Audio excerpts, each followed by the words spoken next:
السلام علیکم ورحمۃ اللہ وبرکاتہ۔ بسم اللہ الرحمن الرحیم،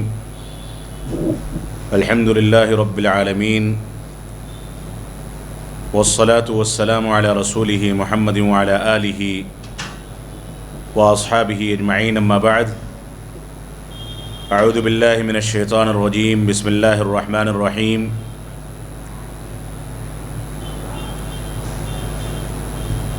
کلا نقص من انباء الرسل۔ محترم سامعین کرام، بزرگان دین، نوجوانان ملت اسلامیہ، جو موضوع حالات کی مناسبت سے یہاں رکھا گیا ہے وہ در حقیقت ایک ایسا موضوع ہے جس کا تعلق ہماری عملی زندگی سے ہے۔ یعنی دوسرے الفاظ میں یہ کہا جائے کہ فتنوں کے دور میں مسلمانوں کی ذمہ داریاں کیا ہیں، تو یہ کہا جا سکتا ہے کہ مسلمانوں کی ذمہ داری یہ ہے فتنوں کے دور میں کہ وہ مسلمان بن جائیں۔ اس پورے کے پورے موضوع کا یہی ایک خلاصہ ہے، اور قرآن و سنت کا ہم سے یہی ایک مطالبہ ہے۔ اللہ رب العالمین نے قرآن مجید میں اور رسول اکرم صلی اللہ علیہ وسلم نے اپنی احادیث مبارکہ میں ہم کو بار بار اسی بات کی تلقین کی ہے، اور ہماری کامیابی کے لیے اللہ رب العالمین نے جو بھی وعدے فرمائے ہیں ان سارے کے سارے وعدوں کا نچوڑ یہ ہے کہ اگر تم مسلمان بن جاؤ گے تو اللہ رب العالمین تمہارا مددگار ہوگا اور تمہارے احوال کو سدھار دے گا۔ اللہ رب العالمین کا فرمان ہے، ان تنصروا اللہ ینصرکم ویثبت اقدامکم، اور دوسری جگہ پر فرمایا ولا تہنوا ولا تحزنوا وانتم الاعلون ان کنتم مؤمنین۔ اللہ رب العالمین نے فرمایا کہ تم کو نہ گھبرانے کی ضرورت ہے، نہ ڈرنے کی ضرورت ہے، نہ کبیدہ خاطر ہونے کی ضرورت ہے، نہ غمزدہ ہونے کی ضرورت ہے۔ اگر تم مومن ہو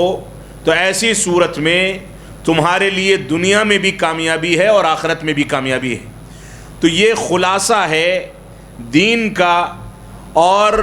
اس دین کے خلاصے پر اگر مسلمان چل سکے اور مسلمان قرآن و سنت کی جانب فتنوں کے دور میں رجوع کر سکے تو یہی واحد حل ہے جس کو اختیار کر کے مسلمان راہ نجات پا سکتا ہے۔ تو اللہ رب العالمین نے اور رسول اکرم صلی اللہ علیہ وسلم نے ہم کو بار بار اسی بات کی تلقین فرمائی کہ ہم دین کے مطابق زندگی گزاریں۔ اللہ رب العالمین نے فرمایا ان تنصروا اللہ ینصرکم ویثبت اقدامکم، کہ اگر تم اللہ رب العالمین کی مدد کرو گے تو اللہ رب العالمین تمہاری مدد فرمائے گا، اور اللہ رب العالمین جب تمہاری مدد فرمائے گا تو تمہارے قدموں کو ہر جگہ پر جما دے گا۔ آج کے دور کا المیہ یہ ہے کہ ہم مسلم گھرانوں میں پیدا ہوتے ہیں، اور صرف مسلم گھرانوں کی پیدائش کو ہم اپنے اسلام اور مسلمان ہونے کے لیے کافی سمجھتے ہیں۔ ہم یہ سمجھتے ہیں کہ ہم ہفتے میں ایک بار صلاۃ جمعہ کے لیے حاضری دے دیں تو ہم مسلمان ہو گئے۔ ہم یہ سمجھتے ہیں کہ ہم سال میں 2 بار عید الفطر اور عید الاضحیٰ کے خطبے کو سن لیں اور نماز میں حاضری دے دیں تو ایسی صورت میں ہم مسلمان ہو گئے۔ ہم یہ نہیں دیکھتے کہ ہم تجارت کرتے ہیں تو اس میں حلال و حرام کی تمیز نہیں کرتے، ہم یہ نہیں دیکھتے کہ ہم بڑوں کا احترام کرتے ہیں کہ نہیں کرتے، ہم یہ نہیں دیکھتے کہ ہم چھوٹوں پر شفقت کرتے ہیں یا نہیں کرتے۔ سارے کے سارے امور میں ہمارا صرف مسلم نام سے موسوم ہونا یہ اس بات کی سب سے بڑی دلیل ہے کہ ہم مسلمان ہیں، جبکہ یہ چیز اسلام لانے کے لیے، مسلمان ہونے کے لیے کافی نہیں ہے۔ ہماری ذمہ داری ہے کہ ہم قرآن و سنت کی جانب رجوع کریں، قرآن و سنت کی پیروی کریں۔ اللہ رب العالمین کا فرمان ہے یا ایھا الذین آمنوا ادخلوا فی السلم کافۃ ولا تتبعوا خطوات الشیطان انہ لکم عدو مبین۔ اے ایمان والو، تم اسلام میں مکمل طریقے سے داخل ہو جاؤ، اسلام کی تمام تعلیمات کو حاصل کر لو اور اس کے مطابق اپنی زندگی کو ڈھال لو۔ ایمان والوں کو اللہ رب العالمین نے مخاطب کر کے اسلام میں مکمل طریقے سے داخل ہونے کا حکم دیا، اور ساتھ ہی یہ فرمایا وَلَا تَتَّبِعُوا خُطُوَاتِ الشَّيْطَانِ، کہ سن لو تم لوگ شیطان کی پیروی نہ کرو، شیطان کے ہتھ کنڈوں کو اختیار نہ کرو، شیطان کی سازشوں میں گرفتار ہو کر کے اسلام اور اسلامی تعلیمات کی مخالفت نہ کرو، بلکہ تم لوگ صاف ستھری زندگی گزار کر کے اسلام میں مکمل طریقے سے داخل ہو جاؤ۔ شیطان کی پیروی کرنے والے شیطان کی پیروی نہ کریں، کیونکہ یہ شیطان تمہارے لیے کھلا دشمن بنایا گیا ہے، ایسا دشمن کہ تم گھر سے مسجد کے لیے نکلتے ہو تو شیطان راستے میں 10 مرتبہ کچوکے مارتا ہے کہ ابھی تو عمر پڑی ہے، مسجد بڑھاپے میں جا کر کے آباد کر لی جائے گی، ابھی تم جاؤ فلاں جگہ پر بیٹھ جاؤ۔ تمہارے دوست و احباب فلاں ریسٹورنٹ میں یا فلاں جگہ پر بیٹھ کر کے موج مستی کرتے ہیں، تم مسجدوں کو کیوں جاتے ہو؟ یہ شیطان کا کچوکا ہے جو نوجوانوں کو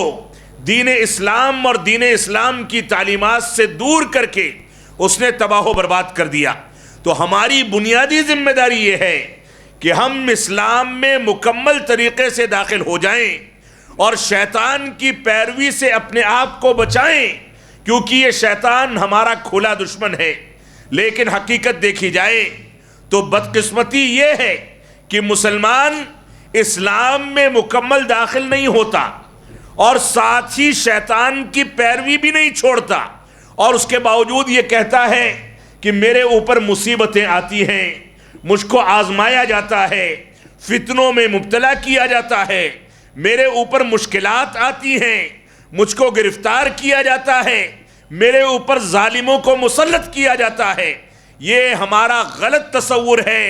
غلط افہام ہے، ہم دین کو مکمل طریقے سے سمجھ نہیں سکے ہیں۔ آج کے دور میں مسلمانوں کا جائزہ لیا جائے تو نماز نہ پڑھنے والا بھی مسلمان ہے، آج کے دور میں رشتہ داریوں کو کاٹنے والا بھی مسلمان ہے، آج کے دور میں حلال و حرام کی تمیز کیے بغیر حرام کھانے والا بھی مسلمان ہے، تمباکو نوشی کرنے والا، بیڑی سگریٹ پینے والا، شراب کی عادت رکھنے والا، ماں باپ کی ناقدری کرنے والا،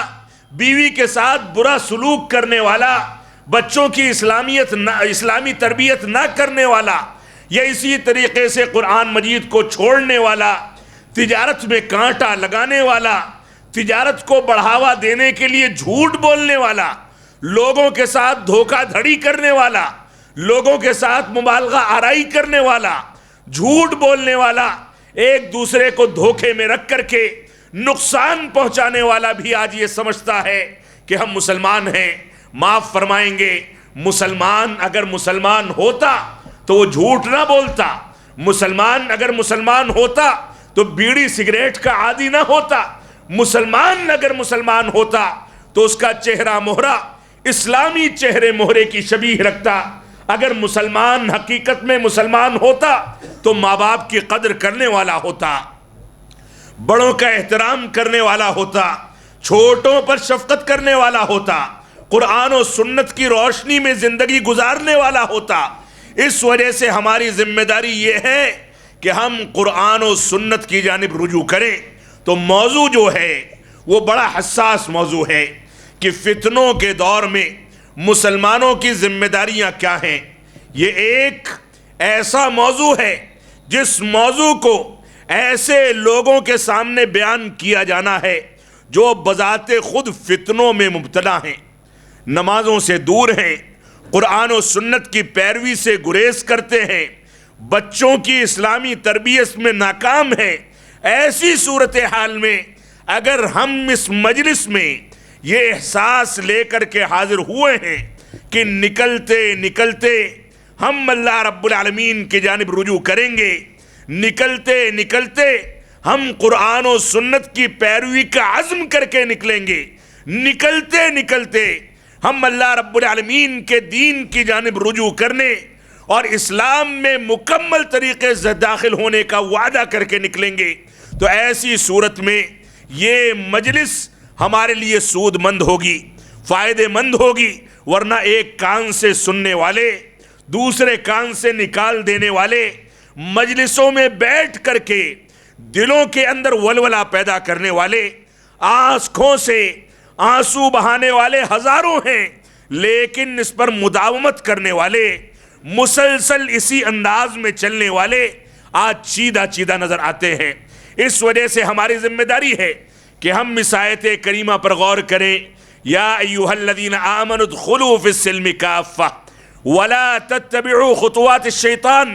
انہ لکم عدو مبین، اے ایمان والو اسلام میں مکمل طریقے سے داخل ہو جاؤ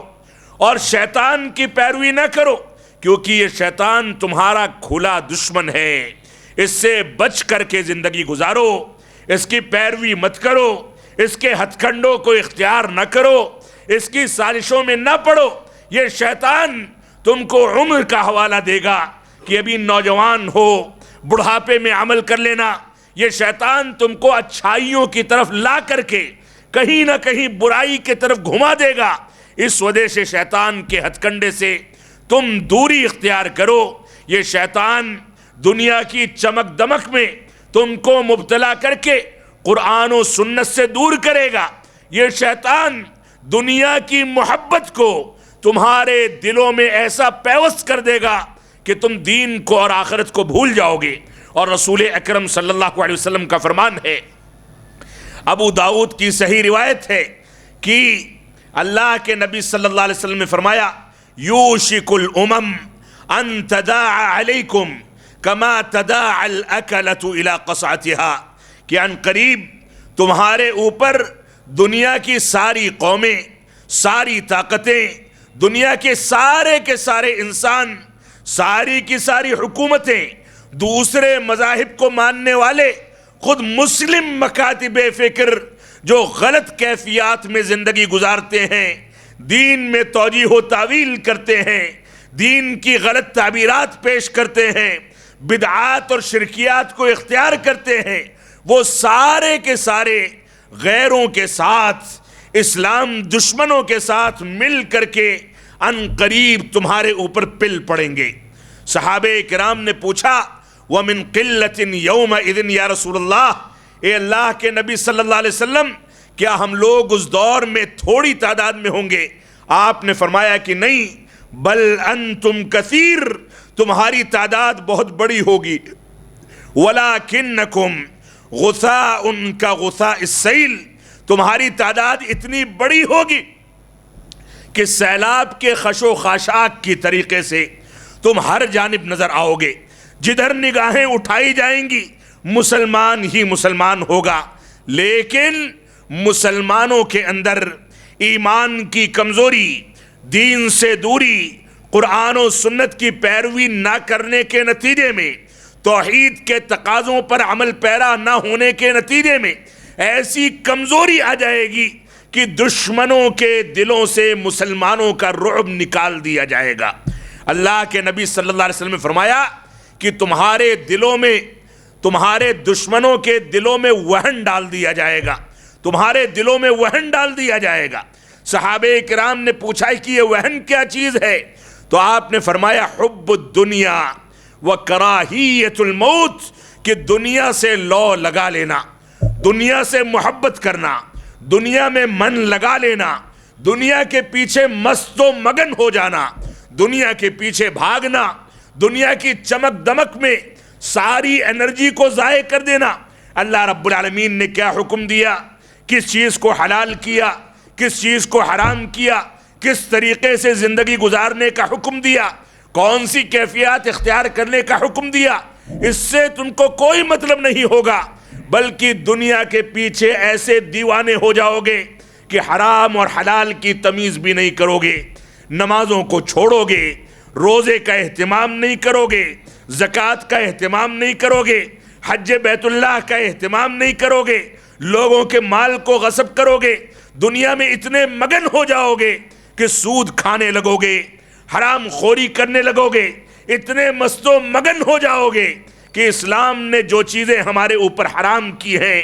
ان چیزوں کو ہم اختیار کرنے لگیں گے۔ جب یہ ساری کی ساری چیزیں ہماری زندگی میں ہم کو جکڑ لیں گی، بدعملی، بے عملی اور اسی طرح سے سیاہ کاری، قرآن و سنت سے دوری، توحید سے دوری، اتباع رسول سے دوری، قرآن و سنت کے احکام و مسائل کو نظر انداز کرنے کی صفت، جب یہ چیزیں ہم کو جکڑ لیں گی تو ان کی جکڑن کے نتیجے میں نتیجہ یہ ہوگا کہ ہم موت سے گھبرانے لگیں گے، موت کا خوف ہمارے دلوں میں بیٹھا دیا جائے گا، کیونکہ ہم کو پتا ہوگا کہ اگر ہم نے دنیا میں عمل نہیں کیا تو موت کے بعد کیا جواب دیں گے۔ مومن کی صفت یہ ہوتی ہے کہ دنیا کو ابن عمر رضی اللہ تعالیٰ عنہما کے قول کے مطابق اس طریقے سے سمجھتا ہے کہ جب تم صبح کر لو تو شام کا انتظار نہ کرو، جب شام کا وقت مل جائے تو صبح کا انتظار نہ کرو۔ یہ مومن کی شان ہے۔ مومن دنیا کو اپنے جوتے کی ٹھوکر پہ رکھ کر کے چلتا ہے، وہ دنیا میں دل نہیں لگاتا، دنیا کماتا ہے، عیش و آرام کے سامان اور آسائش کے سامان تلاش کرتا ہے، عزت دار زندگی گزارتا ہے، بچوں کو اعلیٰ تعلیم دیتا ہے، بچوں کے لیے جائیدادیں بناتا ہے، لیکن حلال و حرام کی تمیز کر کے بناتا ہے۔ دنیا میں آرام کی زندگی تلاش کرنے کے لیے حلال ذرائع تلاش کرتا ہے، لیکن جو مومن نہیں ہوتا، جو اسلام کی تعلیمات سے دور ہوتا ہے، اس کو اس بات کی پرواہ نہیں ہوتی کہ کیا چیز حلال ہے کیا حرام ہے، اور حلال میں حرام کی آمیزش کے نتیجے میں اس کی آل اولاد کی تربیت، نئی نسلوں کی تربیت ایسی متاثر ہوتی ہے کہ وہی باپ جو بچوں کو بچپن میں پالتا ہے، وہی ماں جو بچوں کا پیشاب پاخانہ صاف کرتی ہے، ناک بہتی ہے تو اس کو برداشت نہیں ہوتا، اپنے دوپٹے میں اس کو صاف کر دیتی ہے، بچہ بھوکا ہوتا ہے تو اس کے کھانے پینے کے لیے تڑپتی رہتی ہے، 2 سال تک خون کی شکل میں اپنا دودھ پلاتی ہے۔ غیر اسلامی تربیت کے نتیجے میں یہی بچہ جب جوانی کی دہلیز پر قدم رکھتا ہے تو ماں باپ کا نافرمان ہو جاتا ہے، ماں باپ کی ناقدری کرتا ہے، ماں باپ کو دھکے دے کر کے گھر سے باہر کر دیتا ہے، اور جب اس کا شادی بیاہ ہو جاتا ہے تو ایسی صورت میں وہ الگ منتقل ہو کر کے غیر اسلامی زندگی اختیار کرتا ہے۔ یہ نتیجہ ہے غیر اسلامی تربیت کا، اسلام سے دوری کا، اسلامی تعلیمات کا لحاظ نہ کرنے کے نتیجے میں اللہ رب العالمین نے ہم کو اس عذاب میں مبتلا کر رکھا ہے۔ اس وجہ سے ہماری ذمہ داری ہے کہ ہم اسلام میں مکمل طریقے سے داخل ہو جائیں۔ آج کے دور میں جو فتنوں کا دور ہے، علامہ ابن تیمیہ رحمۃ اللہ علیہ کا ایک فرمان مجھ کو یاد آتا ہے، جس میں علامہ ابن تیمیہ رحمۃ اللہ علیہ فرماتے ہیں کہ دنیا کے اندر غلبہ حاصل کرنے یا مغلوب ہونے، یعنی دنیا کے اندر لوگوں کی حکومت جو قائم ہوتی ہے یا لوگ محکوم بن کر کے زندگی گزارتے ہیں، یا دوسرے الفاظ میں کہیں کہ دنیا کے اندر انسان کو عزت دار زندگی جو ملتی ہے یا وہ ذلت و خواری کی زندگی گزارتا ہے، اس کا معیار انسان کی زندگی میں عدل و انصاف اور ظلم و جور کی زندگی سے ہے۔ انسان اگر ظالم ہے تو ایسی صورت میں چاہے وہ مسلمان ہو، چاہے وہ جماعت اہل حدیث سے وابستہ ہو، اگر وہ ظلم و جور کرتا ہے تو ایسی صورت میں ظلم و جور کرنے والے لوگوں کے ساتھ اللہ رب العالمین کبھی اچھا معاملہ نہیں فرماتا۔ اسی وجہ سے علامہ ابن تیمیہ رحمۃ اللہ علیہ فرماتے ہیں کہ اللہ رب العالمین اس دنیا کی تاریخ میں ظالموں کو تباہ و برباد کرتا ہے، وہی حکومتیں چلتی ہیں جو ظلم و جور سے دور رہ کر کے حکومتیں کریں، عدل و انصاف کریں۔ عدل و انصاف کرنے والے کافر اور کفار اور اسلام دشمن ہی کیوں نہ ہوں، وہ دنیا میں حکومت کرنے میں کامیاب ہوتے ہیں، اور ظلم کرنے والے، ظلم و جور سے کام لینے والے، عدل و انصاف کا گلا گھونٹنے والے اور ناانصافی کرنے والے، چاہے اہل توحید اور مسلمان ہی کیوں نہ ہوں، ان کی حکومتوں کو کبھی دوام نہیں مل سکتا ہے۔ تو دنیا کے اندر غلبہ حاصل کرنے یا مغلوب ہونے کا معیار ظلم و جور یا عدل و انصاف پر ہے۔ ہمیں اپنی زندگی میں اس بات پر غور و فکر کرنا ہوگا کہ ہم کون سے معاملات میں اپنے اوپر ظلم کرتے ہیں، اپنے آفسوں میں ظلم کرتے ہیں، اپنی فیکٹریوں میں ظلم کرتے ہیں، لوگوں کے ساتھ معاملات اور لین دین میں ظلم کرتے ہیں۔ اگر ہم کسی معاملے میں ظالم قرار پاتے ہیں تو ایسی صورت میں جو ظالم ہمارے اوپر مسلط کیے گئے ہیں ان کا تسلط کبھی ہمارے اوپر سے ختم نہیں ہو سکتا۔ اگر آپ عافیت چاہتے ہیں، ثابت قدمی چاہتے ہیں، آپ چاہتے ہیں کہ آپ کو آرام کی سانس لینے کا موقع ملے، تو آپ ظلم و جور کو خیر بات کہیے، اور آپ جائزہ لیں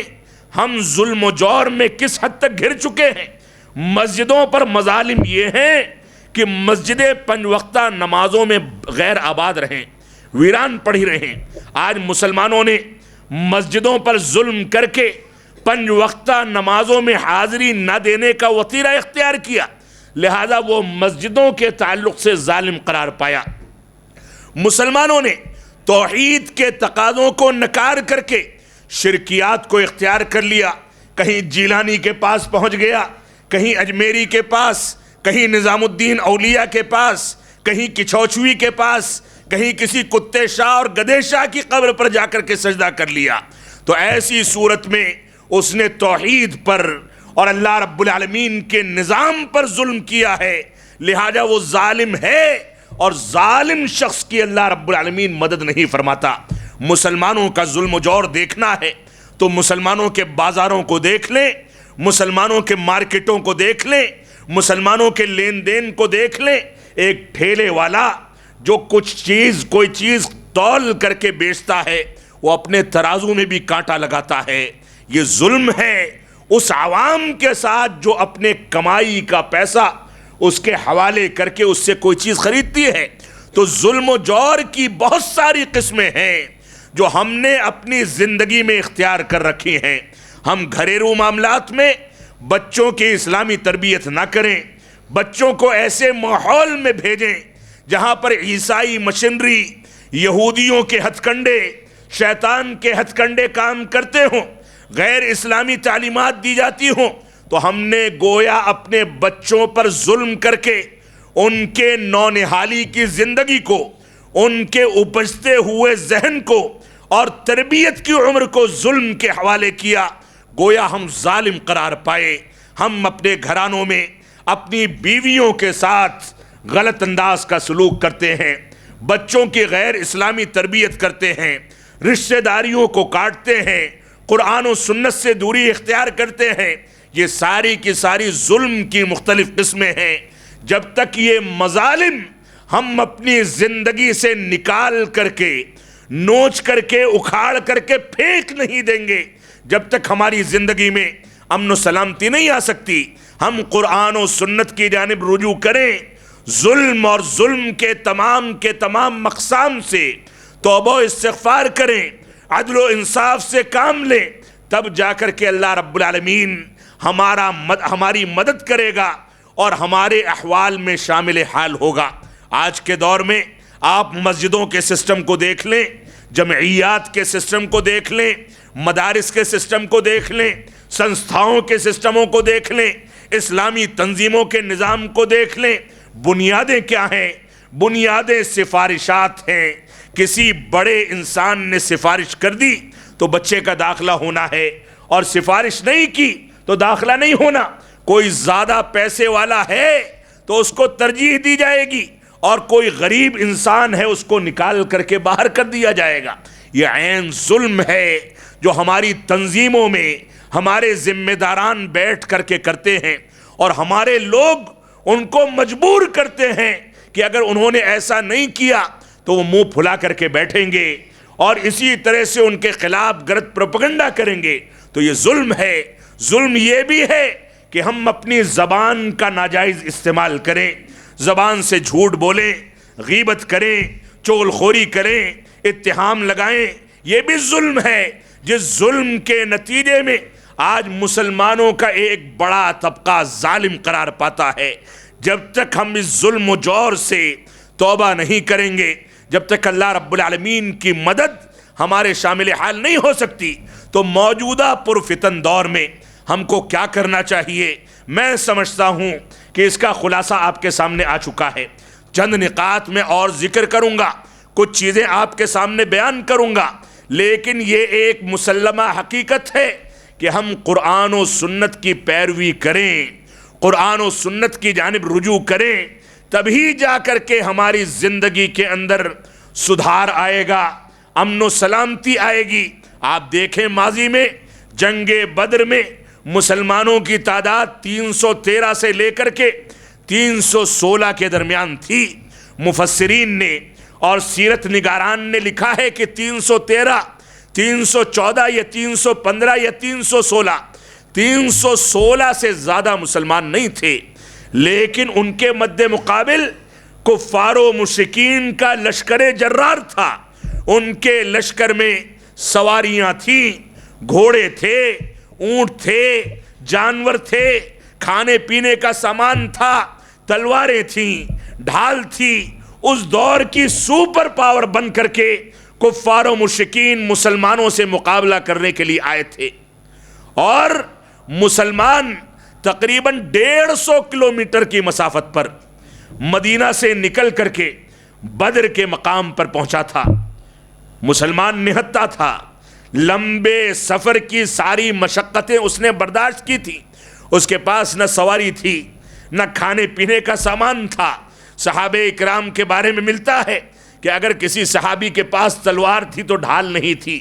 کسی کے پاس ڈھال تھی تو تلوار نہیں تھی، سواریاں نہیں تھیں، بھوک اور پیاس سے وہ لوگ بلک رہے تھے،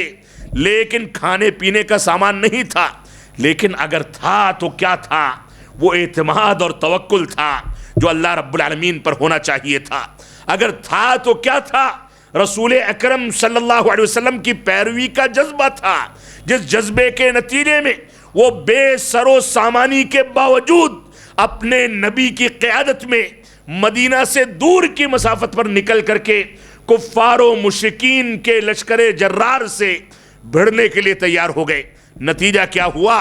نتیجہ یہ ہوا اللہ رب العالمین نے اپنی مدد خاص مسلمانوں کے لیے نازل فرمائی، اور مسلمان فتح یاب ہو کر کے مال غنیمت کو حاصل کر کے واپس آیا، خوش و خرم واپس آیا۔ مسلمان جانتا تھا کہ نبی کی پیروی کرنے میں ہمارے لیے رحمت ہے، نبی کی پیروی کرنے میں فتنوں سے مقابلہ کرنے کا پورا ساز و سامان ہے، اور مسلمانوں نے اس چیز کو اختیار کیا۔ اسی کے مد مقابل جنگ احد ہوتی ہے،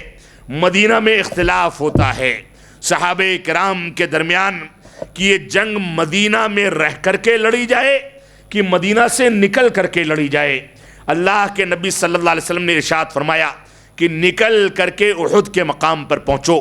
وہاں جنگ لڑی جائے گی۔ مسلمان مسجد نبوی یا اس دور میں مدینہ کی آبادی سے بمشکل 1 سے 1.5 کلومیٹر کے فاصلے پر نکلا احد کے مقام پر، اور مسلمانوں کی مالی حیثیت پہلے سے زیادہ مضبوط ہو چکی تھی۔ ان کے پاس چند ہتھیار تھے، اگرچہ وہ کمزور تھے، ان کے پاس سواریاں تھیں۔ راستے میں استراحہ کے مقام پر احد پہنچنے سے پہلے ان لوگوں نے آرام بھی کیا، اپنی تعب کو دور کیا، اور اس کے بعد میدان جنگ میں پہنچے تو اللہ کے نبی صلی اللہ علیہ وسلم نے صحابہ کرام کو، جن کی تعداد 50 کے قریب تھی، فرمایا جبل الرمات پر تم لوگ کھڑے رہنا، جو چھوٹی سی پہاڑی ہے، کیونکہ جبل الرمات کے پیچھے کی جانب سے تقریباً 5 سے 6 کلومیٹر کا فاصلہ ایسا ہے جہاں سے تیز رفتار گھوڑے سے آ کر کے کوئی کافر 5 سے 6 منٹ میں دھوکہ دے کر کے اس پہاڑی پر چڑھ کر کے ہمارے اوپر غلبہ حاصل کر سکتا ہے۔ یہ رسول اکرم صلی اللہ علیہ وسلم کا حکیمانہ فیصلہ تھا۔ فرمایا تھا کہ جب تک میں نہ کہوں، جب تک جمل الرمات سے اترنا نہیں، حفاظت کرنا۔ اور ہوا یہی کہ پہاڑی کے پیچھے کی جانب سے کفار نے کئی مرتبہ حملہ کرنے کی کوشش کی، لیکن صحابہ کرام نے تیر مار کر کے ان کو پچھاڑ دیا، بھگا دیا۔ وہ پہاڑ پر چڑھنے نہیں پائے، لیکن نتیجہ کیا ہوا؟ نتیجہ یہ ہوا کہ مسلمان جنگ جیت تو گیا، لیکن اللہ کے نبی صلی اللہ علیہ وسلم جو لوگ پہاڑی کے نیچے تھے ان کے ساتھ مل کر کے جب مال غنیمت سے فائدہ اٹھانے لگے تو اوپر جو لوگ پہاڑیوں پر تھے ان کے سردار نے ان لوگوں کو روکا۔ روکنے کے باوجود وہ لوگ نہ رکے اور انہوں نے خود کا اجتہاد کیا کہ اب تو جنگ جیت چکے ہیں، مال غنیمت لوٹنے کا مرحلہ ہے، لہذا ہم نیچے جا رہے ہیں۔ انہوں نے کہا کہ نہیں، اللہ کے نبی صلی اللہ علیہ وسلم کا فرمان یاد رکھو، آپ نے اترنے سے منع فرمایا تھا۔ ان لوگوں نے نہیں سنا، چند صحابہ کرام اوپر بچے، باقی نیچے آ گئے، اور نتیجہ یہ ہوا کہ خالد بن ولید جو اس وقت تک کافر تھے، پیچھے سے انہوں نے چڑھائی کی اور میدان میں اتر کر کے مسلمانوں کے اوپر حملہ کر دیا۔ اس حملے میں نبی آخر الزماں جناب محمد الرسول اللہ صلی اللہ علیہ وسلم کے دندان مبارک شہید ہو گئے۔ آپ کے خود کو پھاڑ کر کے تلوار نے آپ کے سر کو زخمی کر دیا۔ مسلمانوں نے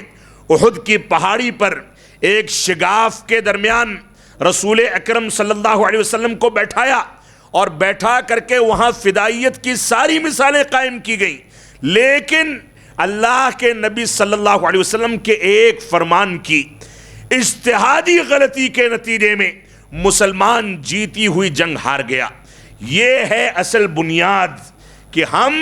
اگر کامیابی حاصل کرنا چاہتے ہیں تو ہمارے لیے اسوہ اور نمونہ کیا ہے؟ اسوہ اور نمونہ یہ ہے کہ ہم نبی آخر الزماں کی شخصیت پر،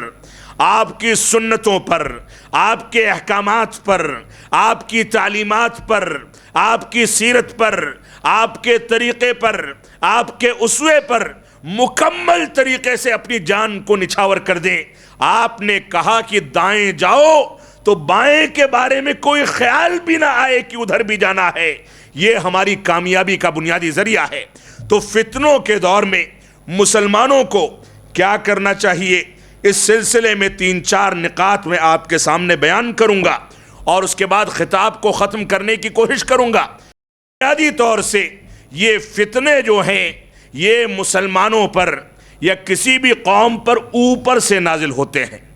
اوپر سے نازل ہوتے ہیں یعنی پہلے ذمہ داران کو، جماعت کے بڑے لوگوں کو، اسی طرح سے علماء کرام کو، قائدین عظام کو پہلے آزمایا جاتا ہے، ان کے اوپر آزمائشیں اتاری جاتی ہیں۔ وہ اگر ثابت قدمی کا ثبوت دیں، کچھ بھول ہو گئی ہے تو اس سے رجوع کر کے توبہ کریں اور امت اسلامیہ کی صحیح رہنمائی کریں۔ اللہ رب العالمین کے علاوہ سارے کے سارے لوگوں کے خوف کو اپنے دلوں سے نکال دیں تو امت ان فتنوں میں محفوظ ہو جاتی ہے۔ لیکن اگر ہمارے بڑوں نے کہیں غلط پالیسی اختیار کر لی تو ایسی صورت میں نیچے کے لوگ بذات خود کچل دیے جاتے ہیں۔ آج کے دور میں جن فتنوں سے ہم نبرد آزما ہیں، یہ فتنے آج کے نئے فتنے نہیں ہیں۔ CAA کا قانون ہو، NRC کا مسئلہ ہو، NPR کا مسئلہ ہو، یہ کوئی نئی بات نہیں ہے۔ اس سے پہلے ہمارے بڑے آزمائے جا چکے اور وہ آزمائش میں فیل ہو گئے، تب یہ چیزیں ہمارے اوپر پھٹ پڑی ہیں۔ آج کے دور میں جہاں مسلمانوں کی یہ ذمہ داری ہے کہ مسلمان دین کی جانب رجوع کرے، وہیں مسلمانوں کی یہ بھی ذمہ داری ہے کہ حکیمانہ انداز میں عزت و وقار کا خیال کرتے ہوئے، بڑوں کی قدردانی کرتے ہوئے، بڑوں کو مجبور کریں کہ وہ قرآن و سنت کی جانب پلٹیں، قرآن و سنت کی پیروی کریں۔ اور اگر مسلمان اسی انداز سے جنگلی زندگی، عشوائی زندگی، قرآن و سنت سے دوری کی زندگی اختیار کرتا رہا تو ایسی صورت میں مسلمان کبھی کامیاب نہیں ہو سکتا۔ یہ دور ہے شہرت طلبی کا دور۔ ہر انسان یہ چاہتا ہے کہ میں دوسرے سے زیادہ مشہور ہو جاؤں۔ یہ دور ہے سوشل میڈیا کا دور کہ ہمیں سچ بولنا ہو، جھوٹ بولنا ہو، اس بات کی تمیز ہو نہ ہو، صرف ہمیں شہرت ملنی چاہیے۔ یوٹیوب پر ہم کو دیکھنے والے دوسرے عالم دین سے زیادہ ہونے چاہیے۔ یہ ہماری پالیسی ہے، یہ ہمارا معیار ہے۔ آج کے دور میں اتہام تراشی کے فتنے کہ آپ کسی کے اوپر تھوڑی سی انگلی اٹھا دیں، کسی کے اوپر اعتراض کر دیں، کسی کی اصلاح کرنے کی کوشش کریں، اس کے دل کو وہ بات برداشت نہیں ہے، وہ پلٹ کر کے آپ کے اوپر اتہام لگائے گا، آپ کو نکما ثابت کرنے کی کوشش کرے گا۔ یہ فتنوں کا دور ہے۔ اس دور میں ہماری ذمہ داری ہے کہ ہم قرآن و سنت کی پیروی کریں۔ ہماری ذمہ داری ہے کہ ہم تواضع اور انکساری اختیار کریں۔ جب دین کا معاملہ سامنے آ جائے تو ہم اپنے مفاد کو، اپنے گھر کے مفاد کو، اپنے خاندان کے مفاد کو، اپنے دین کے مفاد کو، اپنے مدرسوں کے مفاد کو، اپنی فیکٹریوں کے مفاد کو بالائے طاق رکھ کے سب سے پہلے امت اسلامیہ کے مفاد کو سامنے رکھیں اور امت اسلامیہ کے لیے قربانی پیش کریں۔ اس بات کو سمجھ لیں، کوئی انسان آج ایک دن میں 1 کروڑ روپے بھی کما لے تو وہ کمانے کا ہنر رب کائنات کیا دیا ہوا ہے۔ وہ جب چاہے تب انسان کو واپس پلٹا کر کے غریبی کے دور میں داخل کر سکتا ہے۔ اللہ رب العالمین کا فرمان ہے وَتُعِزُّ مَن تَشَاءُ وَتُذِلُّ مَن تَشَاءُ بِيَدِكَ الْخَيْرُ۔ اللہ رب العالمین جس کو چاہتا ہے عزت دیتا ہے، جس کو چاہتا ہے ذلیل کر دیتا ہے۔ یہ عزت اور وقار، یہ دنیا میں سر اٹھا کر کے جینے کی نعمت یہ انہی لوگوں کو ملتی ہے جو رب کریم کو راضی کر کے چلتے ہیں۔ اس وجہ سے ہماری ذمہ داری ہے کہ ہم قرآن و سنت کی پیروی کر کے اپنے بڑوں کی اصلاح کی ذمہ داری بھی اٹھائیں اور اپنی اصلاح بھی کریں۔ تو فتنوں کے دور میں مسلمانوں کا اولین فریضہ یہ ہے کہ وہ قرآن مجید کی جانب رجوع کریں۔ پہلی چیز یہ ہے کہ وہ قرآن مجید کی جانب رجوع کریں اور قرآن مجید کی تلاوت کریں، قرآن مجید کی تعلیمات کے مطابق زندگی گزاریں۔ جب اس قرآن مجید کا مطالعہ کیا جائے گا تو یہ قرآن مجید ہم کو سکھائے گا کہ ہم توحید سے توبہ کریں، توحید کو اختیار کریں، شرکیات سے توبہ کریں۔ یہ قرآن مجید ہم کو سکھاتا ہے کہ ہم دنیا میں ترقی کے لیے دنیاوی تعلیم بھی حاصل کریں اور دینی تعلیم بھی حاصل کریں۔ یہ قرآن مجید ہم کو اتباع رسول کی تعلیم دیتا ہے۔ یہ قرآن مجید ہم کو بڑوں کا احترام کرنے کی تعلیم دیتا ہے۔ یہ قرآن مجید ہم کو حلال خوری کی تعلیم دیتا ہے۔ یہ قرآن مجید ہم کو غیروں سے، کفار و مشرکین سے، یہاں تک کہ دشمنان اسلام سے بھی بہتر وتیرہ اختیار کرنے کی تعلیم دیتا ہے۔ یہ قرآن مجید ہم کو سکھاتا ہے کہ ہم لوگوں سے مسکرا کر کے ملیں، زمین پر اکڑ کر کے نہیں بلکہ تواضع کے ساتھ چلیں۔ یہ قرآن مجید ہم کو سکھاتا ہے کہ ہم ماں باپ کی قدردانی کریں۔ یہ قرآن مجید ہم کو سکھاتا ہے کہ ہم چھوٹوں پر شفقت کریں۔ یہ قرآن مجید ہم کو تعلیم دیتا ہے کہ ہم صحیح انداز کی زندگی گزاریں، اور قرآن مجید کے اندر صرف دینداری کی تعلیم نہیں ہے، کھیتی باڑی کی بھی تعلیم ہے۔ اس قرآن مجید میں چاند اور سورج کے حقائق بھی ہیں، اس قرآن مجید میں ستاروں کے حقائق بھی ہیں، اس قرآن مجید میں قرآن و سنت کے روشنی میں ہم اگر تلاش کریں تو ایسے ایسے حقائق ہیں کہ آج کی دنیا میں میڈیکل سائنس اور دنیا کی ساری ترقی یافتہ شکلیں اس قرآن مجید کے اندر 1400 سال پہلے بیان کر دی گئی۔ یہی قرآن مجید وہ رہنما کتاب ہے جو اس کو اختیار کرنے والوں کو سربلندی عطا کرتی ہے، اور اس کا انکار کرنے اور اس کی توہین کرنے والوں کو ذلیل و خوار کر دیتی ہے۔ یہی قرآن مجید وہ کتاب ہے جو سب سے سیدھا راستہ سکھاتی ہے، دکھاتی ہے۔ اس وجہ سے قرآن مجید کو اختیار کرنا فتنوں کے دور میں ہمارا سب سے بنیادی فریضہ ہے۔ ہم اس کتاب کو اختیار کریں،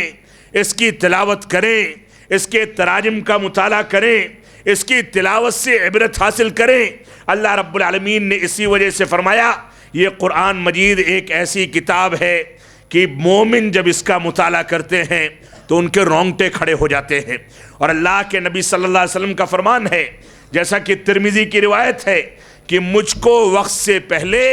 سورہ ہود نے، اس کی بہنوں نے، سورہ عما یتساءلون نے، سورہ اذا الشمس کورت نے، سورہ واقعہ نے، ان سورتوں نے وقت سے پہلے بوڑھا بنا دیا۔ اللہ کے نبی صلی اللہ علیہ وسلم قرآن مجید کی تلاوت کرتے تھے تو روتے تھے، گڑ گڑاتے تھے، اللہ رب العالمین سے دعائیں کرتے تھے۔ قیامت کا تذکرہ جب آتا تھا تو اسی میں گھل جایا کرتے تھے کہ میری امت قیامت کا سامنا کیسے کرے گی۔ اور اسی فکر نے رسول اکرم صلی اللہ علیہ وسلم کو وقت سے پہلے بوڑھا بنا دیا، وقت سے پہلے آپ کے بال پکنے لگے، وقت سے پہلے آپ کی زندگی میں کمزوریاں آنے لگیں۔ یہ قرآن مجید ایسی کتاب ہے جو انسان کی زندگی میں انقلاب کھڑا کر سکتی ہے۔ اس وجہ سے فتنوں کے دور میں ہماری بنیادی ذمہ داری ہے کہ قرآن مجید کو اختیار کریں، قرآن مجید کو اپنائیں، قرآن مجید کی تعلیمات کے مطابق زندگی گزاریں۔ یہ بنیادی مسئلہ ہے۔ اسی طریقے سے سیرت رسول کو اختیار کرنا، انبیاء کرام کے قصوں کا مطالعہ کرنا جو قرآن و سنت کے اندر اور صحیح احادیث کے اندر وارد ہوئے ہیں، ان کو پڑھنا، یہ بھی فتنوں کے دور میں ہماری ذمہ داری ہے۔ آج کے دور میں گئی گزری حالت میں کچھ مسلمان کبھی کبھار نہیں تو کم از کم نماز میں تو قرآن مجید کی تلاوت کر لیتے ہیں، اگرچہ اس کو سمجھتے نہیں، لیکن سیرت رسول کا مطالعہ کرنے والا 100 میں کوئی ایک نظر آ جائے تو شاید ایسا ہے کہ ہو سکتا ہے کہ ایسا ہو جائے، ورنہ سیرت رسول کا مطالعہ کرنے والے لوگ موجود نہیں ہیں، انبیاء کرام کے قصوں کا مطالعہ کرنے والے لوگ موجود نہیں ہیں۔ تو سیرت رسول کا اور انبیاء کرام کے قصوں کا مطالعہ کرنے والے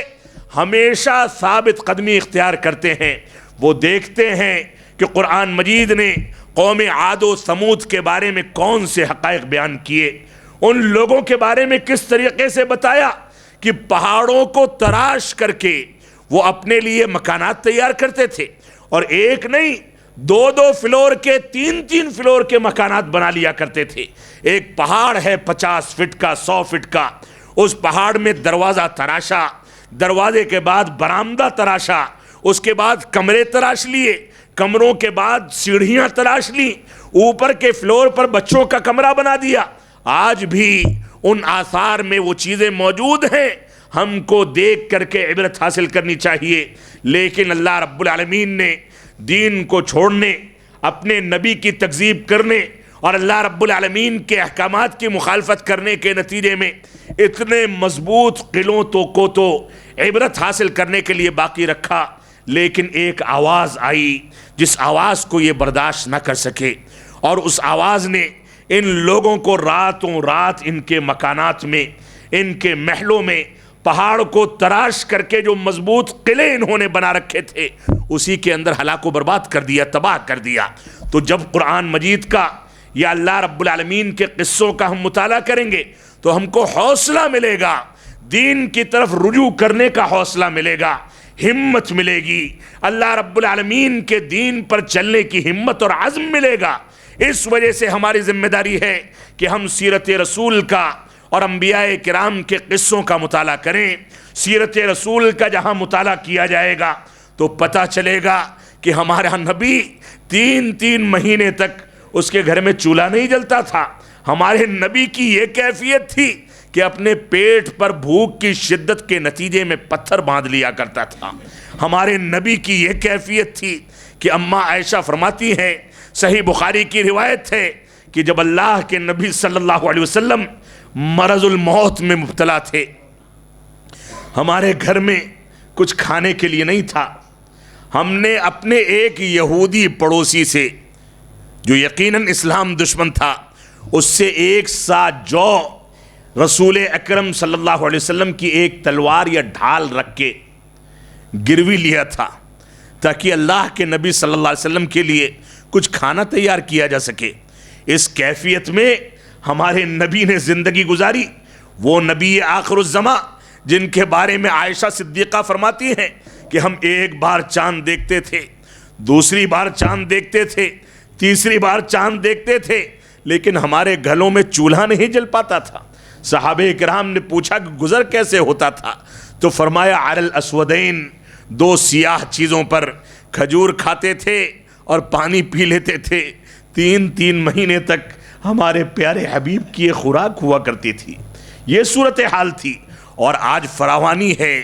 تو ہم حلال و حرام کی تمیز کو چھوڑ کر کے جیسے چاہتے ہیں زندگی گزارتے ہیں۔ اس وجہ سے ہم کو سیرت رسول کا مطالعہ کر کے اس سے عبرت حاصل کرنی چاہیے۔ تیسری ذمہ داری ہماری یہ ہے کہ ہم اللہ رب العالمین کے بتائے ہوئے دین کی جانب رجوع کریں، اچھے لوگوں کی صحبت اختیار کریں، اللہ رب العالمین سے دعائیں کریں اور علم کے مطابق عمل کریں۔ یعنی دنیا کے اندر مسلمانوں کی کامیابی اور ثابت قدمی اختیار کرنے کے ذرائع یا فتنوں کا مقابلہ کرنے کے جو اسباب ہیں، ان میں سے ایک بنیادی سبب یہ ہے کہ مسلمان علم بھی حاصل کرے، علم میں گہرائی بھی حاصل کرے اور علم کے مطابق عمل بھی کرے۔ اللہ کے نبی صلی اللہ علیہ وسلم سے روایت کرتے ہوئے ابن عباس رضی اللہ تعالیٰ عنہما فرماتے ہیں کہ تم میں سے اگر کوئی عبرت حاصل کرنا چاہے تو ان لوگوں سے عبرت حاصل کرے جو گزر چکے ہیں، یعنی صحابہ اکرام کی زندگی سے، کیونکہ اقلھا تکلفاً صحابہ اکرام ساری نعمتوں کے باوجود سب سے کم تکلف کرنے والے لوگ تھے، اعمقها علماً اور سب سے گہرا علم رکھنے والے تھے۔ نماز میں رسول اکرم صلی اللہ علیہ وسلم کی نگاہ مبارک کہاں رہتی تھی؟ آپ انگلیوں سے اشارہ کیسے کرتے تھے؟ انگلیاں کب بلی ہوتی تھیں، کب تھوڑی کھلی ہوتی تھیں، کب مکمل پھیلی ہوتی تھیں، رکوع کی کیفیت کیا ہوتی تھی، سجدے کی کیفیت کیا ہوتی تھی، مسجد سے کیسے نکلتے تھے، مسجد میں کیسے داخل ہوتے تھے، صحابیات کا حال چال کیسے لیتے تھے، امہات المومنین کے حقوق کیسے ادا کرتے تھے، یہ صحابہ کرام نے مکمل باریکی کے ساتھ ہمارے سامنے بیان کیا۔ صحابہ کرام بظاہر پیوند لگے کپڑے پہننے والے، پیدل چلنے والے، بھوک اور پیاس کو برداشت کرنے والے، جن کو کئی دنوں تک نہانے کے لیے پانی نصیب نہیں ہوتا تھا، لیکن دین کے معاملے میں کوئی سمجھوتا وہ نہیں کر سکتے تھے۔ علم کی گہرائی ہوتی تھی، علم کے مطابق عمل ہوتا تھا۔ تو آج کے دور میں مسلمان دنیاوی تعلیم میں بھی آگے بڑھے، اتنا آگے بڑھے کہ اس سے آگے کوئی نظر نہ آئے، اور دینی تعلیم میں بھی وہ پیچھے بڑھے، پیچھے لوٹے، اتنا پیچھے نکل جائے کہ عہد نبوی سے دین کو تلاش کر کے نکالے۔ آج مسلمانوں کی سوئی کہاں اٹکی ہے؟ ائمہ اربعہ کے دور میں اٹکی ہے۔ اس سے اوپر کے اقوال مسلمان نہ تلاش کرتا ہے، نہ تلاش کرنا چاہتا ہے۔ علم ہمارا کمزور ہے، اور جب علم کمزور ہے تو عمل کا تو سوال ہی پیدا نہیں ہوتا۔ تو ہم دنیاوی تعلیم میں آگے بڑھیں، اتنے آگے بڑھیں کہ چاند ستاروں تک پہنچ جائیں، لیکن دینی تعلیم میں پیچھے جائیں، اتنے پیچھے جائیں کہ عہد رسالت میں پہنچ کر کے دین کے حقائق کو وہاں پر پرکھ کر کے اس کے مطابق زندگی گزاریں۔ تو دین کا علم حاصل کرنا، دنیا کا علم حاصل کرنا، یہ ہماری موجودہ دور کی بنیادی ذمہ داری ہے۔ تو علم کے مطابق عمل کرنا یہ بھی ہماری ذمہ داری ہے۔ ایک ذمہ داری یہ ہے کہ ہم دعائیں کریں، پچھلے پہر جاگ کر کے، رات کی تاریکی میں، دن کے اجالے میں، تنہائی میں، اجتماعی شکل میں، نمازوں کی آخری رکعتوں میں، رکوع کے بعد قنوت نازلہ میں ہم مسلمانوں کے لیے دعائیں کریں، ظالموں کے خلاف بد دعائیں کریں۔ یہ دعا ہمارا بہت بڑا ہتھیار ہے۔ رسول اکرم صلی اللہ علیہ وسلم جس دعا کو کثرت کے ساتھ کیا کرتے تھے، ان میں سے ایک دعا ہے، یا مقلب القلوب ثبت قلبی علی طاعتک، یا ثبت قلبی علی دینک۔ اے دلوں کو پھیرنے والے، میرے دین کو، میرے دل کو اپنے دین پر اور اپنی اطاعت پر جمع دے۔ یہ دعائیں ہمیں فتنوں سے مقابلہ کرنے کا حوصلہ دیتی ہیں، یہ دعائیں ہمارے قدموں کو مضبوط کرتی ہیں، یہ دعائیں ہم کو اللہ رب العالمین سے قریب کرتی ہیں۔ لیکن وہ دعائیں کیسے قبول ہوں گی جن دعاؤں کو حلال و حرام کی تمیز کیے بغیر کیا جائے۔ صحیح مسلم کی روایت ہے کہ ایک انسان ایسا ہے جو سفر کی تھکاوٹ برداشت کر کے اور اپنے بالوں کو بکھیر کر کے اور غبار آلود ہو کر کے سفر سے پسینے میں شرابور ہو کر کے آتا ہے، اپنے گھر کے قریب یا مسجد میں پہنچتا ہے اور اس کے بعد اللہ رب العالمین کے آگے ہاتھ اٹھاتا ہے، اللہم اللہم، اے اللہ رب العالمین میری دعاؤں کو قبول فرما لے۔ اللہ کے نبی صلی اللہ علیہ وسلم فرماتے ہیں فَأَنَّا يُسْتَجَابُ ذَلِكَ، اس کی دعائیں کیسے قبول ہوں گی؟ مَأْكَلُهُ حرام وَمَشْرَبُهُ حرام وَغُذِّيَ بِالْحرام، اس کا کھانا بھی حرام ہے، اس کا پینا بھی حرام ہے، اور اس کے جسم کی پرورش بھی حرام کے ذریعے سے ہوتی ہے۔ آج مسلمانوں نے حلال و حرام کی تمیز چھوڑ دی، دعا کی بنیادی شرط مفقود نظر آتی ہے، تو دعائیں کیسے قبول ہوں گی؟ اس وجہ سے ہم کو دین کی طرف رجوع بھی کرنا ہوگا، حرام کو چھوڑنا بھی ہوگا، اور قرآن و سنت کی پیروی بھی کرنی ہوگی، دعاؤں کا اہتمام بھی کرنا ہوگا۔ اور سب سے آخری چیز، اگرچہ یہ آخری نہیں ہے، بہت ساری تدابیر ہو سکتی ہیں، وہ یہ ہے کہ ہم نیک لوگوں کی صحبت اختیار کریں، نیک لوگوں کے ساتھ اٹھے بیٹھیں، علماء کرام سے اپنے رشتوں کو مضبوط کریں، تاکہ ہماری دینی زندگی اور دنیاوی زندگی میں سدھار پیدا ہو، ہم دین کی بنیادوں پر اپنی زندگی میں آگے بڑھ سکیں، قرآن و سنت کے مطابق اپنی زندگی میں فیصلہ کر سکیں۔ اللہ کے نبی صلی اللہ علیہ وسلم کو اس بات کا حکم دیا گیا کہ آپ نیک لوگوں کی صحبت میں رہیے اور غلط لوگوں کی مجلسوں سے بچیے۔ آج مسلمان رات میں اگر پان کھانے اور سگریٹ پینے یا شراب پینے کے لیے کسی نکڑ پر بیٹھ جاتا ہے تو کب 2 بجتا ہے، کب 3 بجتا ہے، کب صلاۃ فجر کی اذان ہوتی ہے، اس کو کچھ خبر نہیں، اور جہاں اذان ہونے والی ہے یا اذان سنتا ہے تو شیطان تھپکی دے دے کر کے اس کو اس کے بستر پر سلا دیتا ہے، اور وہ نماز میں حاضری بھی نہیں دیتا، اس کے باوجود وہ یہ کہتا ہے کہ میں مسلمان ہوں اور مجھ کو پریشان کیا جاتا ہے۔ وہ مسلمان نہیں ہے، مسلمان ہوتا تو دنیا کی کسی طاقت میں پریشان کرنے کی سکت نہ ہوتی۔ تو ہماری ذمہ داری یہ ہے کہ ہم قرآن و سنت کے مطابق اپنی زندگی کو ڈھالیں، قرآن و سنت پر عمل پیرا ہوں۔ موجودہ حالات میں ہماری یہ ذمہ داری ہے کہ ہم اللہ رب العالمین کی جانب رجوع کریں، ان تدابیر کو اختیار کریں، قرآن و سنت کی پیروی کریں، بڑوں کا احترام کریں، مسجدوں کو آباد کریں، مزاروں کو غیر آباد اور ویران کریں۔ آج مسلمانوں کے مزار آباد ہیں، مسجدیں ویران ہیں، حالات NRC کو لے کر کے اتنے نازک ہیں، لیکن اس کے باوجود مسلمان مظاہروں میں نکل کر کے رات بھر بیٹھنے کا تو اہل بن گیا، اتحاد و اتفاق کا نعرہ تو بلند کر دیا، لیکن مسجدیں اب بھی ویران ہیں۔ فجر کی نماز میں مسجدوں میں ایک صف ہو جائے تو ایسا لگتا ہے کہ بہت بڑا کارنامہ ہو گیا، ورنہ کئی ایسی مسجدیں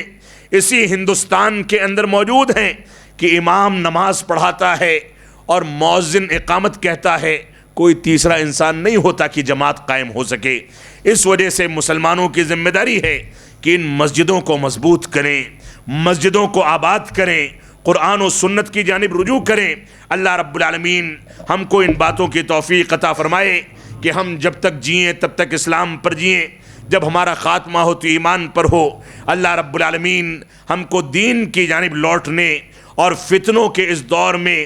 باہمت زندگی گزارنے اور اللہ رب العالمین کا خوف صرف دل میں بیٹھا کر کے غیر اللہ کے خوف سے نجات حاصل کرنے کی توفیق عطا فرمائے۔ اللہ رب العالمین ہم کو حوصلے اور عزم سے زندگی گزارنے کی توفیق عطا فرمائے۔ جو لوگ ظالم ہیں، جو ناانصافی کرتے ہیں، ان کا خوف ہمارے دلوں میں بیٹھ چکا ہے، لیکن ناانصافی کرنے والا ظالم کبھی کامیاب نہیں ہو سکتا، یہ ہمارا اعتقاد ہے، ہمارا عقیدہ ہے۔ بس شرط یہ ہے کہ ہم بھی ظلم چھوڑ دیں، قرآن و سنت سے بیزاری چھوڑ دیں، قرآن و سنت سے دوری چھوڑ دیں۔ اللہ رب العالمین ہم کو ان باتوں کی توفیق عطا فرمائے۔ وصلی اللہ علی نبینا محمد وعلی آلہ وصحبہ وسلم، والسلام علیکم ورحمۃ اللہ وبرکاتہ۔